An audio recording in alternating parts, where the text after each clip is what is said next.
سلام دوستان عزیز، هواداران کانال MT 85 و هواداران پخت و پز. امروز بازم ما مهمان کاشانه های شما هستیم. دوستان عزیز، ما برای شما یکی از غذاهای خیلی آسان و خیلی خوشمزه و کم مصرف رو برای شما پیشنهاد میکنیم. با ما باشید دوستان.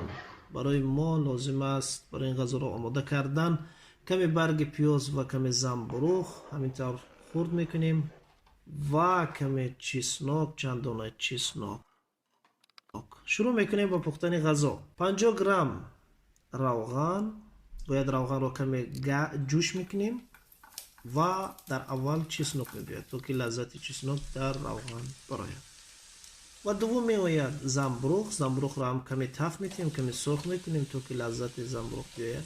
بیشتر این غذاهایی که ما برای شما پیشنهاد میکنیم خیلی کم مصرف است دوستان عزیز و خیلی و این چنین میآید پیاز، برگ پیاز. اینها بیشتر غذاهای مفید هستند برای بدن انسان، خیلی فایده دارد. و یک قاشق میده در اول نمک میکنیم، یعنی در کل یعنی 2 قاشق نمک میکنیم و 2 قاشق دیگر تمر برای سرخ کردن یعنی تغییر مزه اون. تقریبا 5 دقیقه او رو تفت میدهیم و 1 لیتر آب اینچنین اضافه میکنیم.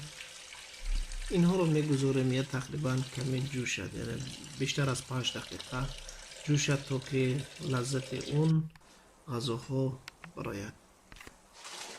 اینچنین 1 قاشق میده، بازم نمک و مکرون خود را یعنی 350 گرم تقریبا مکرون است، اون رو هم اضافه میکنیم. بیشتر از 5 دقیقه او رو میجوشونیم تا پختن مکرون و در آخر 4 دانه تخم مرغ میآید.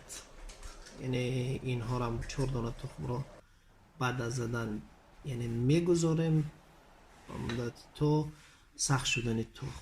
یعنی به همین تقریبا غذای ما آماده است. الان آماده شد غذای ما.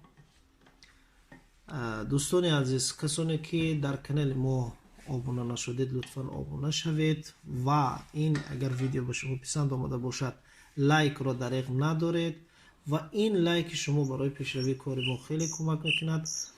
و دوستان عزیز، قبل از غذا را خوردن ما 1 صلوات به پیامبر میفرستیم و شروع میکنیم با خوردن غذا. این بود ویدیو امروزه ما. با ما باشید.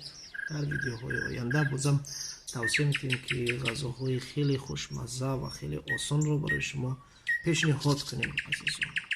خدا نگهدار شما. با ما باشید.